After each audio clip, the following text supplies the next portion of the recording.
Mari Carmen Pérez Portillo es licenciada en Psicología, especialidad de Psicología Clínica. También es licenciada en Psicopedagogía y, bueno, ha coordinado diferentes grupos de trabajo y cursos relacionados con estrategias de intervención en problemas emocionales y de conducta en el alumnado con y sin discapacidad.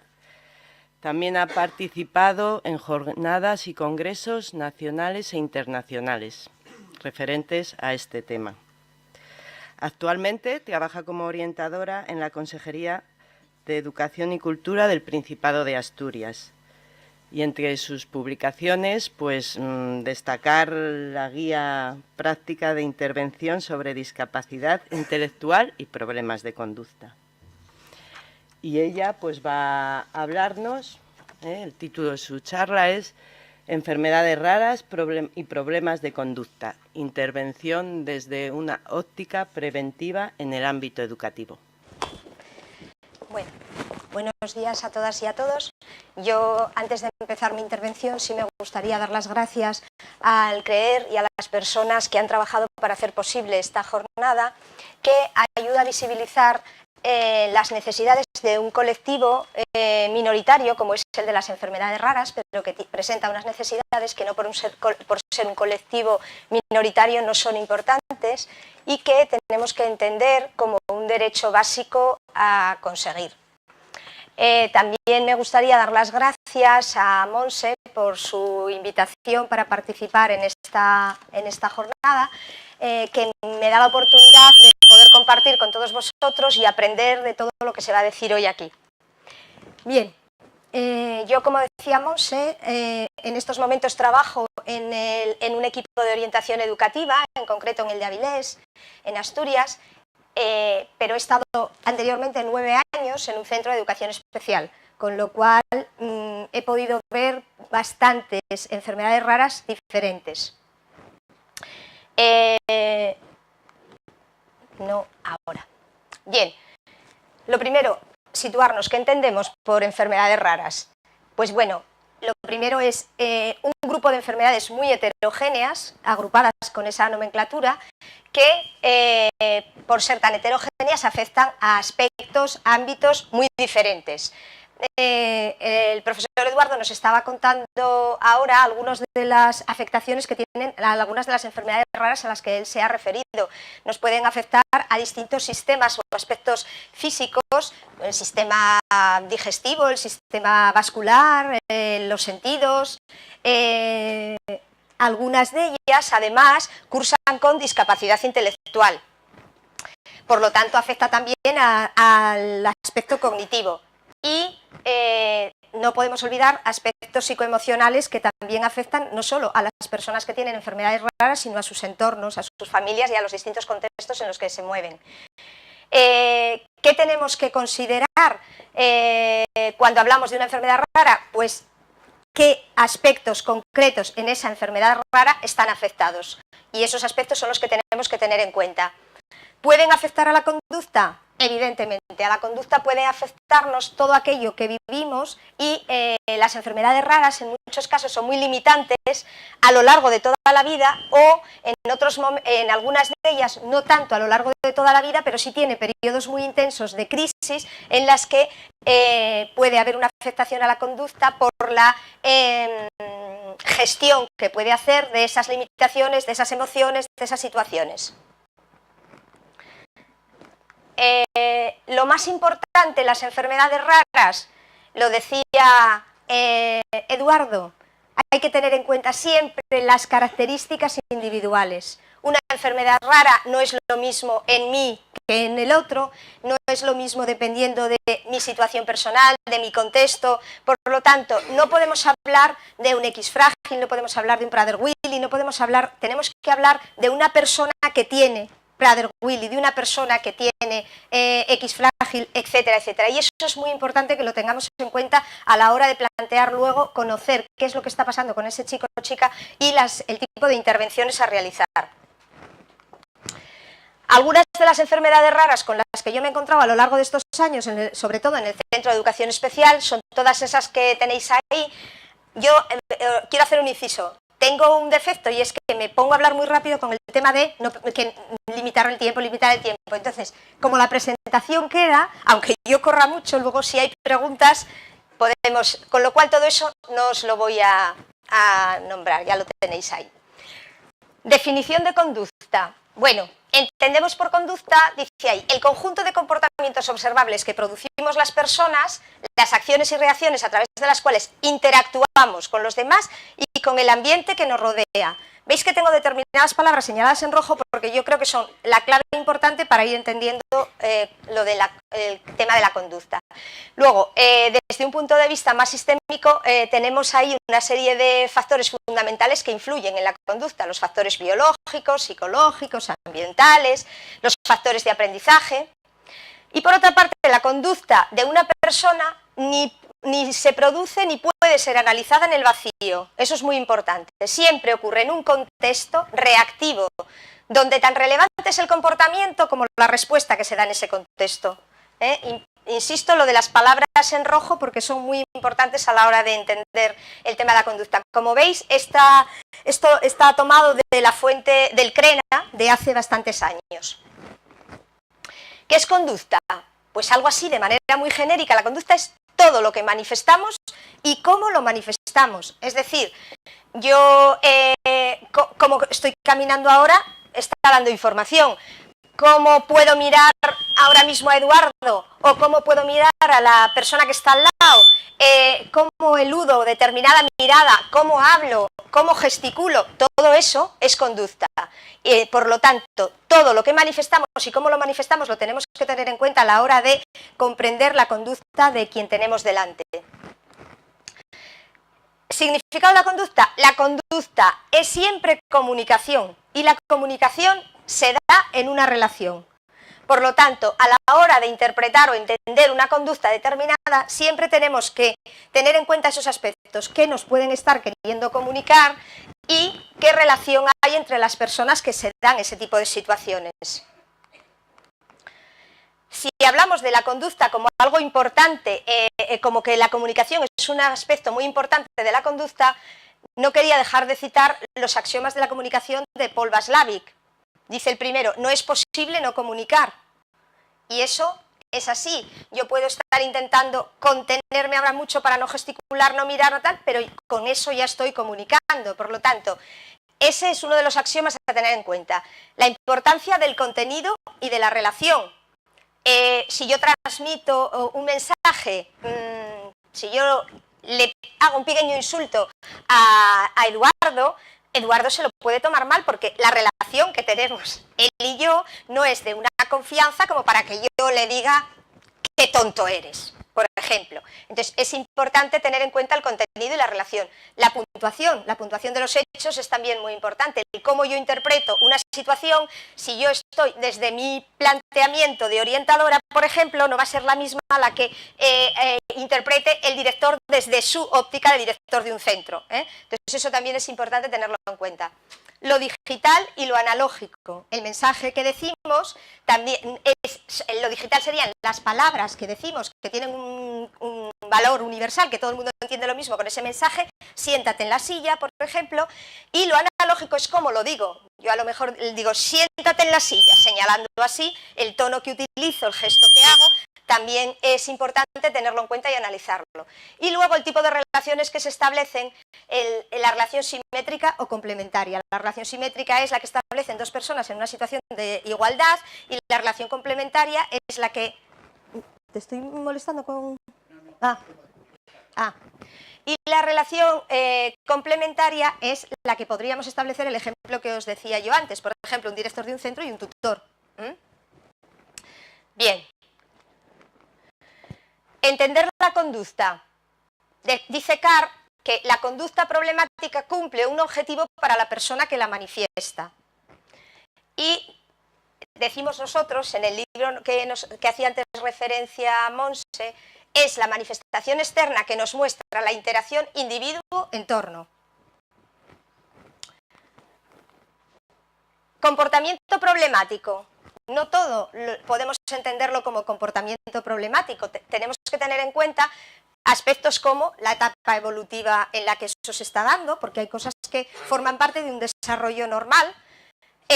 La frecuencia, si es una frecuencia exagerada, si un niño se tira en un momento al suelo y monta una perreta y la montó hoy, tampoco vamos a hablar que tiene un problema de conducta, un trastorno de comportamiento. Si es estable, se mantiene estable en el tiempo, si afecta negativamente a la persona, interfiriendo en su desarrollo, si repercute negativamente en el entorno, en los distintos contextos en los que se desenvuelve, y que esté definido con criterios de valoración objetivos, que no esté ni minusvalorado ni sobredimensionado con criterios permisivos, restrictivos o intolerantes. Y esto se ve mucho cuando hay problemas de este tipo y tú te reúnes, por ejemplo, con los profesores y del mismo niño, parece que estás hablando de personas diferentes. Te habla un profesor y te explica que, bueno, son unos problemas tremendos, que no es capaz de controlarlo, que... Hablas con otro profesor de, bueno, pues conmigo eso no se da, o cuando se da alguna vez. Entonces, realmente dices, estoy hablando del mismo niño, me están hablando de la misma persona, por lo tanto, eso, si yo tengo criterios muy laxos, pues a lo mejor no veo ningún problema. Pero si yo soy una persona muy rígida y muy estricta, en cuanto se me mueva de la silla, para mí ya es un problema. Con lo cual, no puede estar definido ni con criterios muy laxos, ni con criterios muy restrictivos. Y para eso sí que es importante, como eso es muy difícil valorarlo, si yo hablo solo con una persona, es muy importante que en este tipo de situaciones se hagan reuniones, sobre todo con el equipo docente, porque eso permite ver la realidad del niño en el contexto educativo, en distintos aspectos del contexto educativo, y hacerte una idea real de qué pasa con ese chico o chica. Bien, tipos de conductas que generalmente son las que generan problemas cuando hay siempre dificultad en la gestión de los impulsos. La dificultad puede ser por inhibición o por excesiva exteriorización. ¿Qué pasa? Que a nosotros no nos hacen demanda porque un niño tenga una inhibición tremenda de los impulsos. Nos hacen demanda porque el niño exterioriza constantemente, no gestiona, no es capaz de contener, etcétera, etcétera. En el CIE-10 y el DSM-5, como trastornos de conducta, aparecen esos tres: trastorno disocial, negativista desafiante o el trastorno del comportamiento perturbador no especificado. Nosotros, en el ámbito educativo, esto lo pongo un poco de referencia, pero nosotros en el ámbito educativo eso tampoco nos importa mucho, no es una referencia que tenemos que tener en cuenta. En el ámbito educativo nosotros no especificamos ninguna de esas categorizaciones, simplemente si hay un problema o un trastorno de conducta, aparece una crucecita en un dictamen de escolarización que dice trastorno de conducta, TC. Pero bueno, un poco pongo esto para que tengamos la referencia desde el ámbito clínico. Luego, esta diapositiva, que me pareció también interesante, es de la web del CRENA también, y trata de hacer una comparativa en lo que serían problemas de comportamiento y trastornos de comportamiento desde distintos aspectos. El problema de comportamiento es siempre algo más leve y el trastorno de comportamiento algo más grave. Como veis, desde el punto de vista del origen, habla en el tema del problema psicosocial y en el tema del trastorno como más orgánico, neurológico. En cuanto a la aparición en el problema, habla en relación a experiencias vitales, y en el tema del trastorno se desencadena más como síntomas. El diagnóstico, el primero no cumple criterios psiquiátricos, el otro está basado en criterios psiquiátricos. La duración, el primero más transitorio y episódico y el otro es más permanente y crónico. La extensión, en algunos casos, en algunos contextos, ambientes y situaciones, en el caso de los problemas, y en el caso de los trastornos, en todos los contextos, ambientes y situaciones. La intervención, en el primer caso, más preventiva, ambiental, cognitivo-conductual, y en el segundo interviene ya también el tema de la farmacología. El ámbito de comorbilidad, en el primer caso, es socioambiental, y en el segundo, psíquico-neurológico. La evolución son modificables en el caso de los problemas de comportamiento, desaparecen o se mitigan, y en el caso de los trastornos, con una intervención adecuada, una mayor adaptación, mejor funcionamiento y pronóstico. Y con intervenciones inadecuadas, la evolución puede derivar en un trastorno de comportamiento en el caso del problema, y cuando ya estamos en un trastorno de comportamiento, una escalada cronicidad y peor pronóstico. Por lo tanto, ¿qué tenemos que ver? Las posibilidades que tenemos de intervenir bien o mal para ese pronóstico. Bueno, características del alumnado por el que se hace la demanda. Pues son chicos y chicas con baja tolerancia a la frustración, con dificultad en el control de los impulsos, con manifestaciones agresivas hacia las cosas y las personas, con respuestas desproporcionadas, con no respeto de las normas y persistencia de este tipo de manifestaciones. ¿Qué pasa cuando además se nos da chicos y chicas con discapacidad intelectual? Algunas implicaciones de la discapacidad intelectual son dificultades en la comprensión, adaptación y comunicación, escasos recursos de afrontamiento, baja tolerancia a la frustración, reducida capacidad de autocontrol, labilidad emocional, dependencia. Por lo tanto, todo eso en sí son factores de riesgo que propician la aparición de problemas de conducta. Fenotipos conductuales que nos hablaba Eduardo, y es que además lo tenías tú señalado, eso de patrón característico de anormalidades motoras cognitivas, etcétera, etcétera, y conductas características de un único síndrome, pero otras serán comunes a 2 o más síndromes que decía Eduardo. El fenotipo conductual es verdad que hay que tenerlo en cuenta en los chicos y chicas con discapacidad intelectual y con síndromes determinados, porque nos ayuda el saber que pueden pasar determinadas cosas para trabajar de manera preventiva, sabiendo pues que hay más tendencia a... Luego, vuelvo a insistir, aquella diapositiva que os puse al principio de hay que ver los casos individuales, porque no quiere decir que todos los chicos o chicas con un síndrome determinado vayan a desarrollar ese patrón a nivel conductual. Bien, algunos ejemplos de fenotipos conductuales que ponía ahí, pues la hiperfagia extrema en el Prader-Willi, el quejido maullido del gato en el síndrome de 5P, la automutilación intensa en el Ness-Lihan, el pellizqueo del propio cuerpo y la colocación de objetos en los orificios del síndrome de Smith-Magenis, el retorcimiento de las manos del síndrome de Rett. Todas esas cosas son patrones de conducta ligados a determinados síndromes, pero, insisto, no todos tienen por qué cumplirlo. Algunas imágenes que os ponía ahí, pues la hiperfagia en el Prader-Willi, pues ya veis cómo está ese niño en cuanto a la obesidad que tiene. En el maullido del gato habría que oírlo y no puse sonido, con lo cual no lo... Y luego en el Ness-Lihan, pues bueno, puse esta diapositiva que es bastante suave de lo que se puede llegar a ver de las automutilaciones en ese síndrome. Bien, tipo de respuesta. ¿Qué pasa generalmente en el ámbito educativo? Pues que la respuesta suele ser reactiva. Es decir, cuando el problema ya existe, se suele dar una respuesta sintomatológica. Cuando pongo sintomatológica, entre comillas, quiero decir, tienes que hacer algo. Este crío tiene que dejar de dar patadas a las sillas. No global y descontextualizada. Todavía yo oigo mucho eso de dame un programa de modificación de conducta para este niño. Absolutamente descontextualizado y no global. ¿Por qué digo no global? Porque se pone énfasis precisamente en la característica negativa, que es que da patadas o rompe cosas. Pero no se trata de ver qué es lo que pasa para que ese niño dé patadas o rompa cosas. Ahí voy con lo de la globalidad. Bien, implicados en la respuesta educativa, y aquí está el meollo de la cuestión. Muchísima gente, muchísima gente. El equipo directivo de un centro, el profesorado de ese centro que da clase a ese chico o chica, los servicios de orientación. En este caso, en otras comunidades autónomas, aquí puse equipo regional. A ver, el equipo regional, en todas las comunidades autónomas hay equipos específicos. El equipo regional, que se llama así allí en Asturias, tiene unidades especializadas de distintas discapacidades. Entonces, ese equipo regional tiene la unidad específica de discapacidad física, la unidad específica de discapacidad auditiva, la unidad específica de trastornos de conducta, la unidad específica TEA. Entonces, también interviene, ya iremos hablando después, ese equipo específico.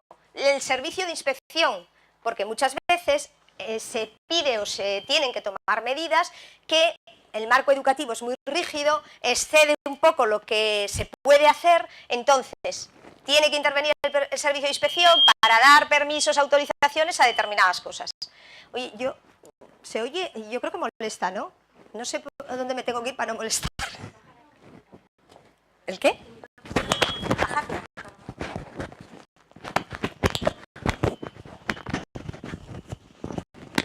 A ver ahora, que yo soy muy pato. Ah, eso sí. Bueno, lo puse al revés. Así. No, es que lo vuelvo a poner. Ah, en la otra, y como lo tenía puesto en esta. A ver si así no molesta. Bien, ¿y otros? ¿Qué me refiero a otros? Pues no sé vosotros la experiencia que tenéis en estos casos, pero desde luego la mía es que con estos chicos y chicas intervienen otros servicios ajenos al educativo, servicios sanitarios, servicios sociales, etcétera, etcétera. Bien, puesta en funcionamiento de las estrategias. Pues yo creo que es gráfica esa situación, que se asemeja muchas veces a lo que es un padre y una madre que se separan y cada uno va tirando del niño para un lado. Aquí, cuando pongo esa imagen, quiero decir que imaginaros todo lo que puse allí en la anterior de todas las personas que intervienen. Pues aunque trates muchas veces de aunar la respuesta, de acordar determinadas cosas, es difícil que tanta gente como interviene haga lo que se acuerda. Entonces, por eso digo, la puesta en funcionamiento de estrategias a veces es un poco complicada, muy complicada. ¿Cómo respondemos? En general, ¿qué solemos hacer? Responder desde lo cognitivo y con un discurso lógico. ¿Que ayuda al chico o chica? No. Muchas veces lo que hace es intentar darnos seguridad a los que estamos trabajando con el chico o chica. Te tienes que portar bien. Le voy a llevar a la silla de pensar. Cosas de ese tipo. Entonces, generalmente lo que os decía, desde la racionalidad, con argumentos lógicos, sin empatía, eso es muy importante también, sin empatía, muchas veces el profesional que está trabajando con este chico o chica está más pendiente de me estropea la clase, mira lo que me hace, no me permite avanzar. O sea, está más pendiente de sus necesidades que de ponerse en el lugar del otro y ver qué necesita el otro y cómo puedo ayudar a esta situación. Y juzgando, es muy típico lo de, es que ¿qué voy a hacer? Si con estos padres no tengo con qué contar, es que no tengo manera de hacer nada. Si ellos no quieren, yo no puedo hacer nada, así que yo me lavo las manos. Ese tipo de cosas es un discurso bastante frecuente de oír en este tipo de situaciones. Entonces, ante todo esto que genera tanta ansiedad en los centros, yo creo que es de los problemas más difíciles para un centro gestionar los problemas de conducta importantes. Todo el mundo tiene y adopta una serie de mecanismos de defensa. El profesorado, buscando responsables de la situación. Esa frase que pongo ahí la he oído muchísimas veces. Este niño no es de aquí. Cuando te dicen esto, ¿qué quiere decir? Estamos en un centro ordinario y ese niño es de un centro de educación especial. Esa frase es característica. Tengo que atender a todos y no solo a este.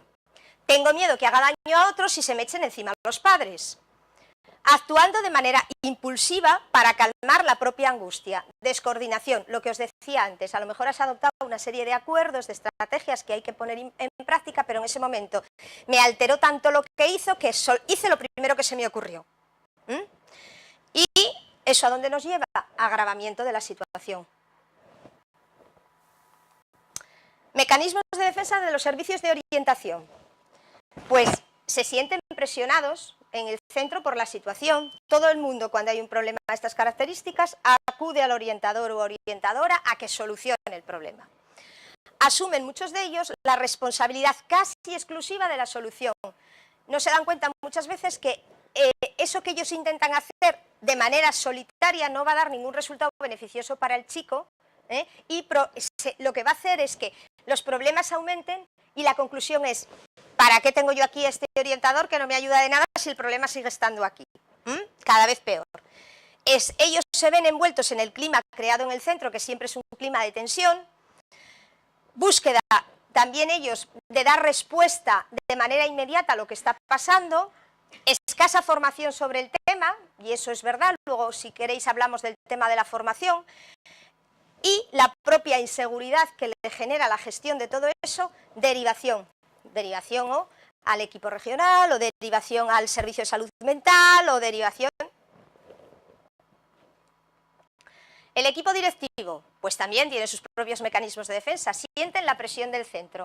Es decir, reiteradamente en los centros, cuando hay este tipo de problemáticas, se va generando un clima en el que empiezan con esas frases, este niño es de aquí, hay que hacer algo, tal, y al equipo directivo le va cayendo también esa presión, dependiendo de cómo sea ese equipo directivo a la hora de resistir esa presión y de qué concepción tenga de la educación y de otras muchas cosas, la va a resistir mejor o peor.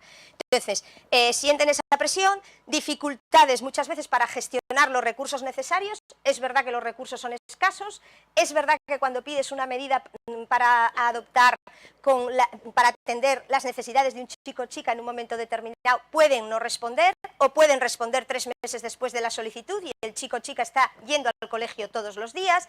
Entonces, los recursos con los que cuentan en ese momento en el centro a lo mejor no son los adecuados para poder dar una buena respuesta al chico o chica.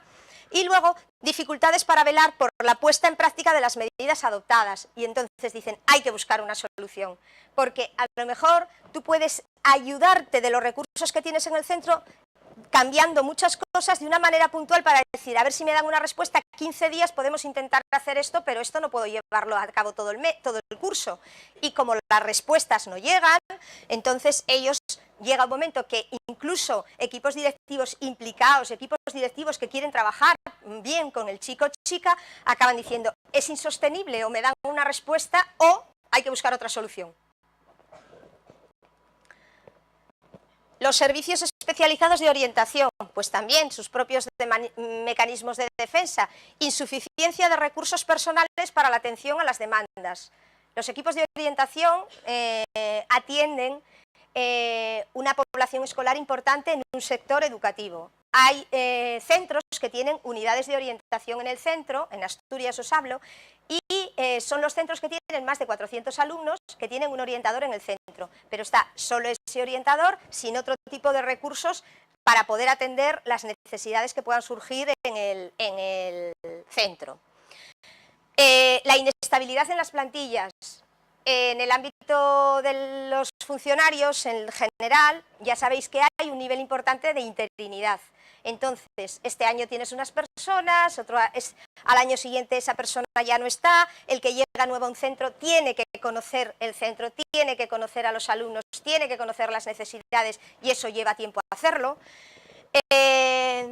Limitación en las posibilidades de respuesta del sistema. Lo que os decía, el sistema educativo es rígido, está marcado por una ley educativa que dice que hay que tener tantas horas de no sé qué, que se entra a esta hora, se sale a la otra, y cuando tú hablas de que este chico hay que adoptar una medida más flexible en cuanto a horarios, en cuanto a tal, es imposible que lo hagas sin que tengas que mover 7000 papeles, sin que te tarden en responder no sé cuánto, etcétera, etcétera.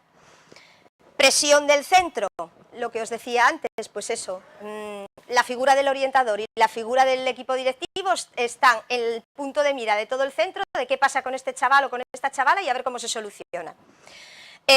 Y luego, respuesta reactiva teniendo en cuenta lo anterior, es decir, se sienten presionados, pues doy una propuesta ya, la que sea, aunque luego no me valga. El servicio de inspección, os decía, cuando se trata de tomar algún tipo de medida que excede un poco lo que es el marco legal de horarios, etcétera, etcétera, tiene que intervenir el servicio de inspección. Entonces, ellos muchas veces se encuentran con desacuerdo entre los diferentes servicios implicados. Yo me encontré el curso pasado con un niño, una situación de lo más grave que yo encontré, porque era un niño de 6 años y ya había pasado por una unidad de psiquiatría. Era un niño que habíamos pedido un recurso para trabajar con él, se pidieron informes a no sé cuántos servicios de la Consejería de Educación, esos informes fueron todos positivos a lo que estábamos haciendo y a lo que pedíamos, incluido el del servicio de inspección, pero luego otros servicios que tenían que dotar de ese recurso no estaban de acuerdo con aquello. Entonces, desacuerdo entre los diferentes servicios, pero en medio de todo esto, el chico o chica va al colegio todos los días, insisto. Ante la excepcionalidad de las medidas adoptadas, ellos tienen que tomar también una decisión y muchas veces a ellos, depende de quién sea la persona, está dispuesta a hacer un informe favorable o no favorable. En la elaboración del informe muchas veces es el último paso que ellos dan y ahí se acaba. Luego que otras instancias resuelvan, si resuelven bien y si no resuelven, tampoco se implican más allá de eso. Otros servicios sanitarios, sociales, ONGs, que muchas veces trabajan con estos chicos y chicas, aportan su perspectiva de las necesidades del chico o la chica, que no siempre son atendidas debidamente en el ámbito educativo, lo que esto ejerce es mayor presión sobre el ámbito educativo. Porque también es verdad, o sea, sobre el centro escolar, también es verdad que es el centro escolar la única institución donde un niño va todos los días durante un montón de años de su vida. Por lo tanto, la mayor presión para la atención está ahí. Por lo tanto, ¿esto a dónde nos lleva? A generar un clima de centro que va la tensión en aumento. Y un clima tenso, desde luego, no son las condiciones más adecuadas para atender las necesidades de un niño o una niña, un chico o una chica que tiene muchos problemas de gestionar sus necesidades. Riesgos en la evolución de estas situaciones que vemos. Experiencias reiteradas de rechazo. Estoy situándome en los niños, en los chicos y chicas. Experiencias reiteradas de rechazo. Expedientes disciplinarios. Sobre todo cuando estamos hablando de chicos que están en secundaria, es bastante frecuente lo de las expulsiones, el expediente disciplinario. Cambios de centro. Un expediente disciplinario conlleva un cambio de centro. Cambios de modalidad de escolarización, pasar de estar escolarizado en un centro ordinario a escolarizarlo en un centro de educación especial.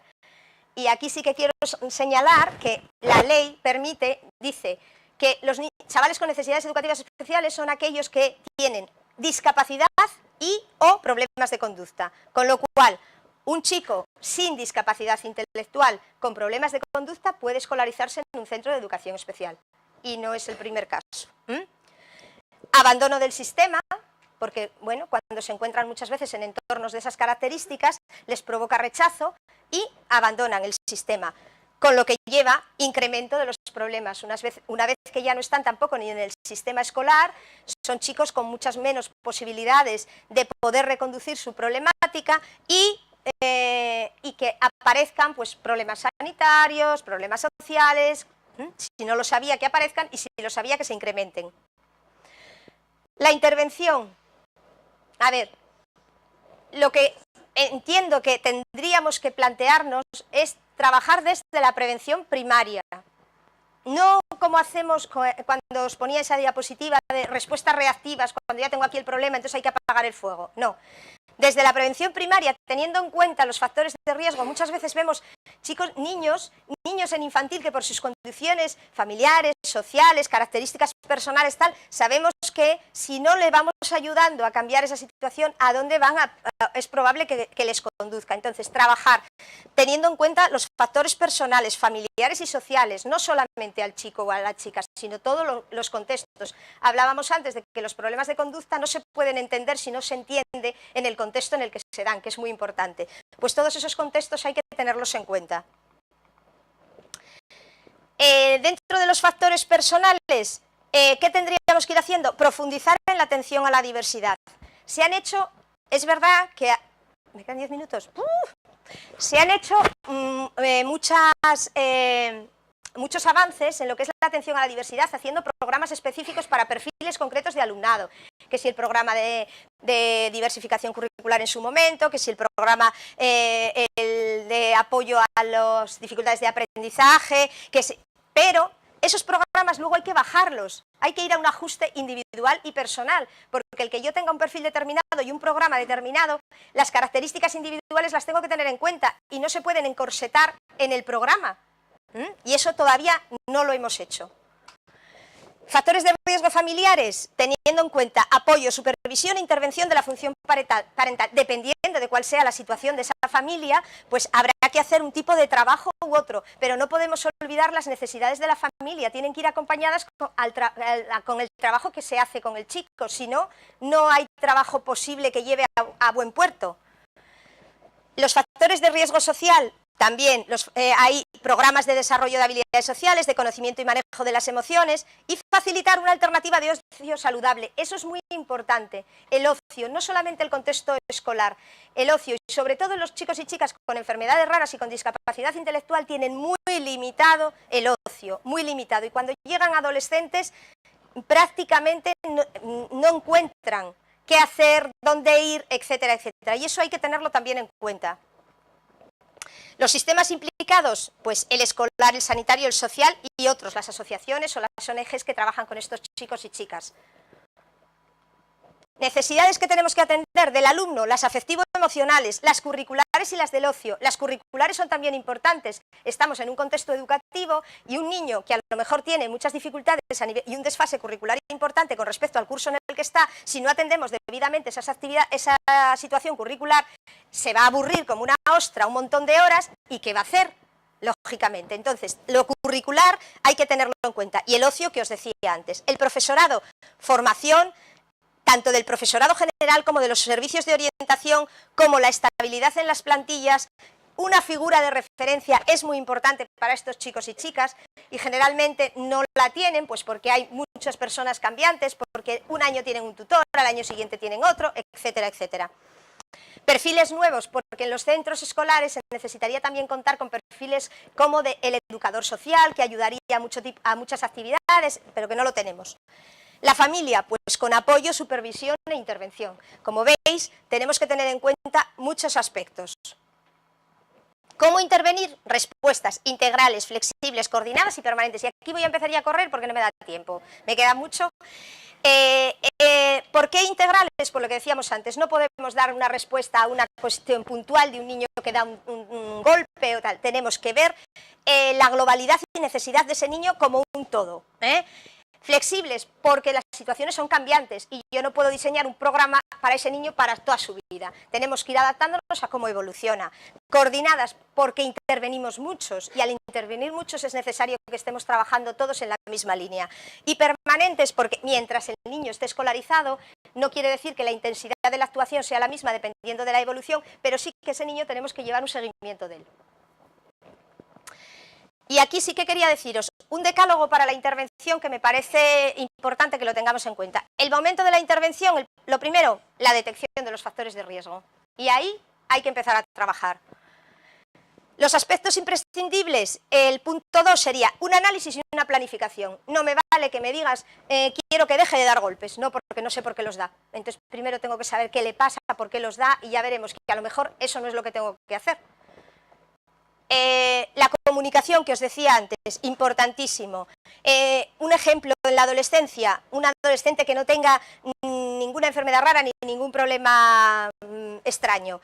Tenemos que un adolescente en su cambio y en su evolución tiene dificultades de comunicación intrapersonal, primero consigo mismo, porque deja de ser el niño que era y esos cambios físicos son mucho más rápidos que la adaptación psíquica que puede tener a todos esos cambios, con lo cual dificultades en comunicación intrapersonal y dificultades en la comunicación interpersonal. Yo tengo en mi casa un adolescente de 17 años y bueno, a veces la mataría.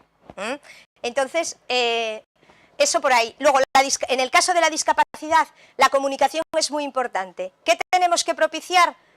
El lenguaje oral, si pueden, y si no, un sistema alternativo de comunicación. Un niño que no se puede comunicar, Eduardo ponía un ejemplo muy claro, si a mí me duelen las muelas, voy a dar golpes a una puerta, voy a dar lo que sea, gritos, porque ¿cómo digo yo que me duelen y que me quiten aquello de allí? Entonces, yo siempre digo en los centros, el papel de las logopedas en el ámbito de los problemas de conducta es muy importante. Los niños tienen que poder acceder a un sistema de comunicación. Unos accederán a uno, otros a otros, pero que pueda comunicar lo que le pasa. La coordinación entre personas, sistemas diferentes, importantísimo. Yo no sé la experiencia vuestra en ese sentido, pero yo sí os digo que generalmente no son niños que solamente estén en el ámbito educativo y que estén interviniendo con ellos en el ámbito educativo. Están interviniendo con ellos en el ámbito social, sanitario, etcétera, etcétera. Graduación de los objetivos. Siempre siempre hay que establecer en la intervención 3 tipos de objetivos. Unos objetivos inmediatos, a medio plazo y a largo plazo. Inmediatos, a lo mejor no tienen nada que ver los inmediatos con lo que yo me planteo a largo plazo, pero es que lo que tengo que tener claro es que si yo quiero provocar un cambio en el chico o chica con su situación, tengo que facilitarle ese cambio. Y si lo que yo le exijo está a años luz de lo que él me puede dar en ese momento, es difícil que pueda conseguir ningún cambio.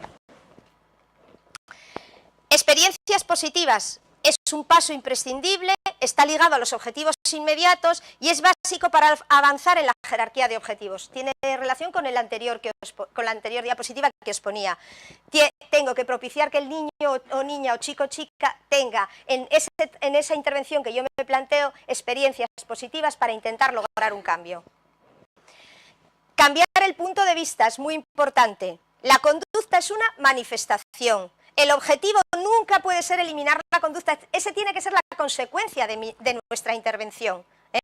Entonces, para que yo haga mi trabajo, tengo que tener en cuenta la globalidad de la persona, y teniendo en cuenta la globalidad de la persona, probablemente pueda conseguir que esa conducta desaparezca, pero mi objetivo no es ese, mi objetivo es el último, plantear mejorar la calidad de vida.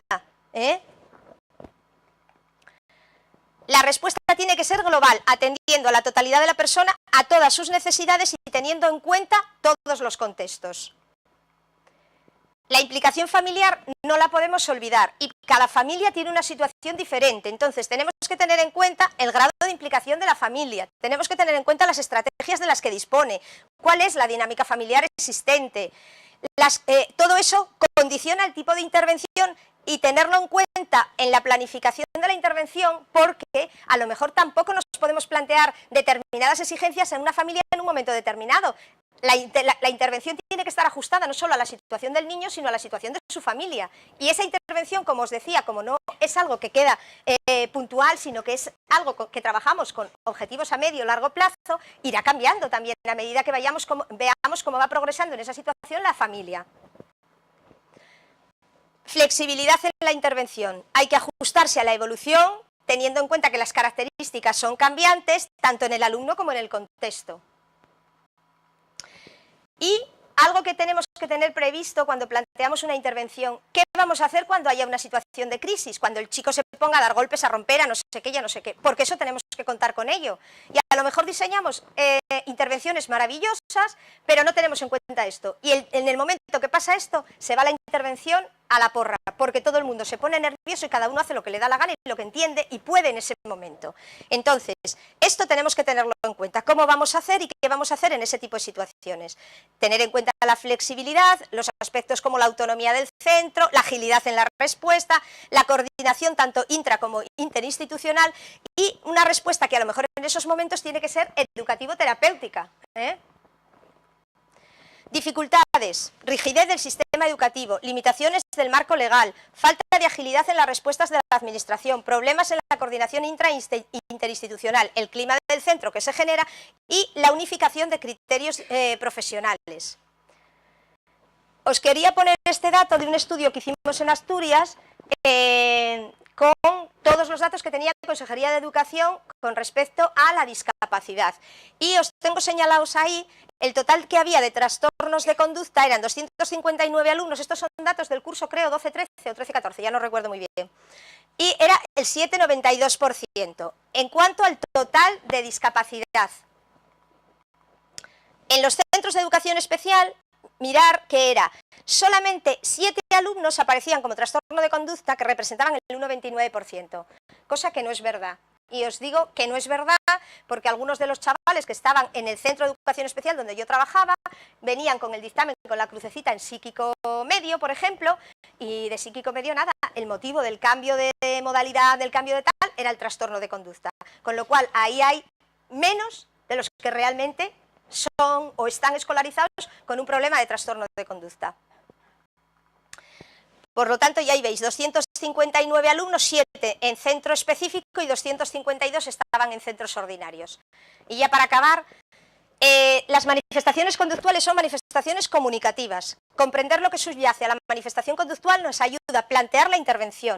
contemplar la globalidad del individuo concreto y sus contextos para proponer una intervención ajustada y realista. Es imprescindible contar con una figura estable de referencia, eso es vital, vital, y no la tenemos. La información tiene que ser gestionada por una sola persona para garantizar la toma de decisiones ajustada. ¿Qué quiere decir eso? Son chicos y chicas que generan mucha información, mucha. Si un trozo lo sabe el tutor, el otro trozo la sabe la de música, el otro trozo no sé qué, cada uno actúa con el trozo que sabe, pero esa gestión de la información la tiene que hacer una sola persona para que las decisiones sean lo menos erróneas posibles. No mandar mensajes contradictorios desde las distintas personas o servicios que intervienen, eso también es muy habitual. Yo me encontré una vez en un centro un niño TEA que no dejaban sacar los balones a la hora del patio al patio. Entonces, no había balones, a él un profesor le dijo, tú puedes sacar el balón, él salió al patio todo contento con el balón y llegó otro profesor y, ¿tú qué haces con el balón? ¡Fuera! Le quitó el balón, imaginaros cómo respondió. Establecer 3 tipos de objetivos que os decía antes, generar expectativas realistas y utilizar un lenguaje positivo con y hacia el alumno o alumna. Eso es muy importante, porque oyen mensajes negativos constantemente de ellos mismos. Interrogantes, esto todo para el debate, para que luego quien quiera hablar. ¿Está nuestro sistema educativo preparado para dar respuestas individuales a esta problemática? ¿Qué necesitamos para poner énfasis en la prevención primaria? ¿Los cambios necesarios son solo cuestión de recursos? Esto es una cosa importante que hablábamos anoche en la cena. Es decir, yo sí que digo que hay un estándar de recursos que todos los centros deberían de tener. A partir de ahí, no por más recursos, las cosas mejoran. Y eso también es cierto. Los planteamientos de formación facilitan unos conocimientos mínimos para abordar esta problemática. La orientación educativa no especializada contribuye a dar calidad a las respuestas ofrecidas, son todos interrogantes para que... Y luego, recordamos, el problema de conducta es un indicador. La intervención tiene que atender a todas las necesidades del alumno y centrarse en estas. La intervención ajustada no tiene efectos inmediatos sobre las manifestaciones conductuales. El objetivo inmediato estará alejado del objetivo final. Es imprescindible contar con la figura de referencia. No hay evolución positiva sin vinculación afectiva y sin un reconocimiento positivo del alumno, eso es muy importante, y es imprescindible dotar al alumno de herramientas para comunicarse.